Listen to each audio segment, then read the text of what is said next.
Aku di mana?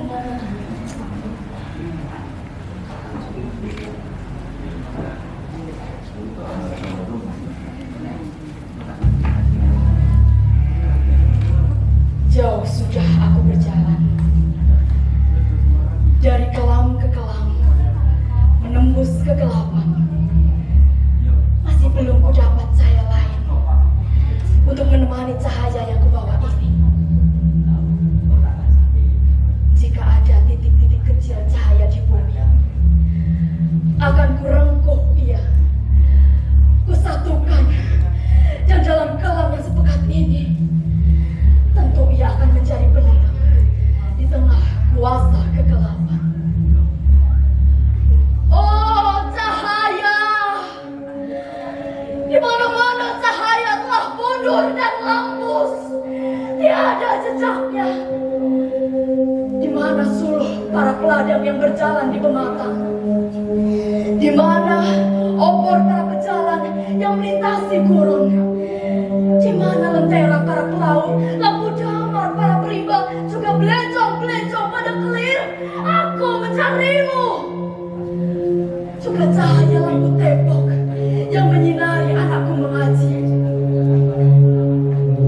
Di mana kini?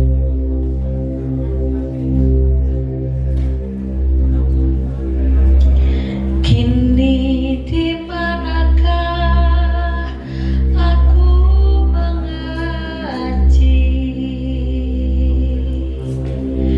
Di antara gemerlap sinar dunia, di manakah suratku dulu? Roboh sudah di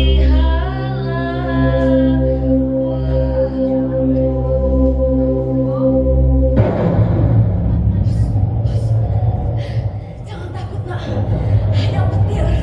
Hujan akan turun. Oh, mungkin lebih baik jika Gusti Utara malah memberkati, supaya langit cepat bersih dan bintang terbit. Sebuah danau, kita berteduh di sana, seperti kita dulu berteduh. Bagus dan baik. Ayo nak.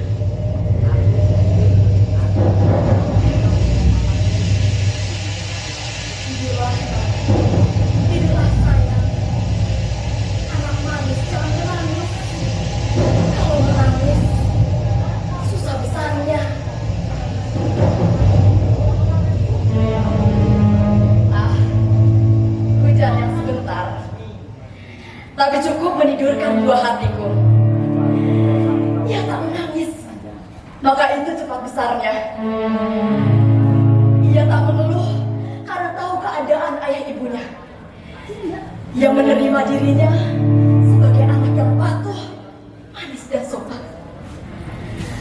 Lalu ku antar ia ke surau-surau, mengaji dari malam ke malam, walau hanya diterangi lampu tembok setengah kantung. Ku antar ia ke sekolah di batas kampung, walau hanya bangunan tua setengah lampu. Bersama ia dalam kasih kami keluarga.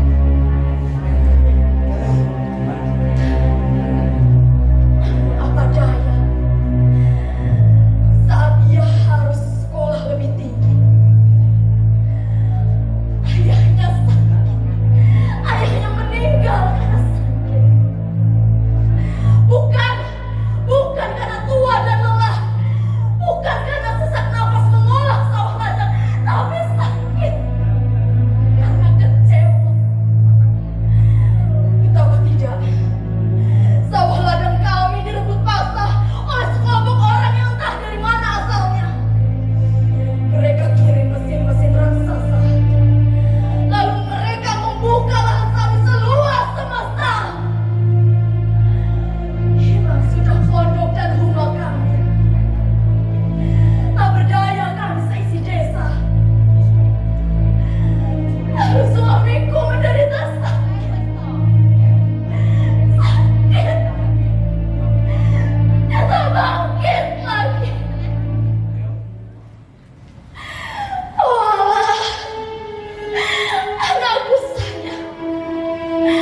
Anakku malang. Bagaimana tidak kau gapai bintang-bintang?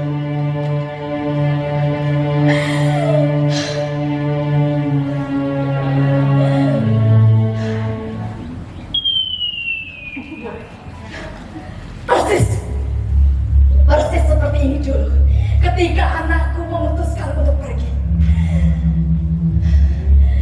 ia melihat bintang jatuh. Lalu ia menganggapnya sebagai isyarat baik. Bu, izinkan aku pergi ya Bu. Ikhlaskan aku pergi.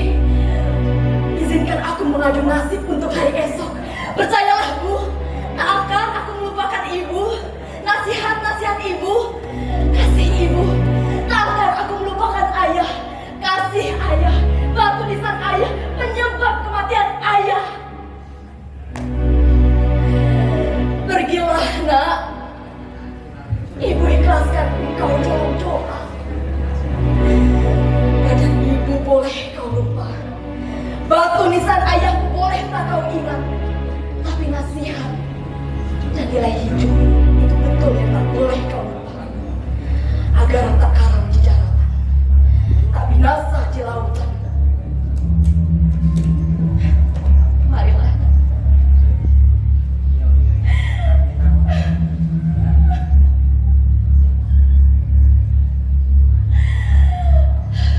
Tapi bertahun-tahun ia pergi, tak pernah kembali.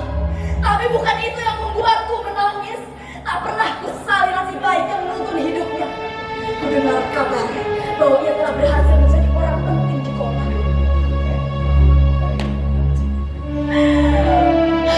Tapi, walah, anak apa? Dosa apa? Kenapa? Kenapa keberhasilannya tak membuat jiwaku tentram, hatiku goncang? Ku dengar kabar-kabar menghambur, mengajar dari seorang ibu yang setia mendoakannya.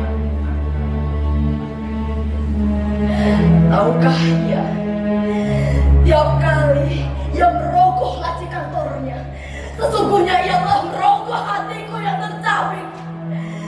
Tahukah ia, tiap kali ia tekan surat-surat tanpa alamat, sesungguhnya ia telah menoreh punggungku dengan ujung besi.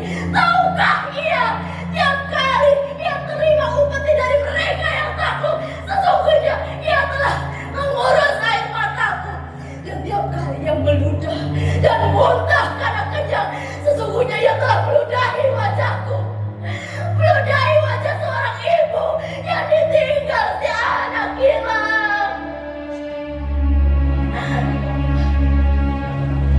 Maka ku cari ia. Ku cari ia yang berada di silau cahaya dunia, cahaya kota-kota. Bukan itu yang ku cari. Aku mencari cahaya dari dalam hati yang tak hilang oleh cuaca apapun. Tapi jauh sudah aku berjalan, dari gelap ke gelap, menembus kegelapan. Belum ku dapat cahaya lain yang dapat menemani cahaya yang ku bawa untuk ku persembahkan anakku lagi. Sebelum semesta sempurna dan jika ia menolak, maka biarlah cahaya yang ku bawa yang akan membakar dirinya dan semua yang ia miliki. Dan ketika saat itu tiba, aku ikhlas. Siapa di sana? Siapa di sana? Saya yang menderita bertiwi. Dah menyingkir, akan ada rombongan yang akan lewat. Dalam semesta ini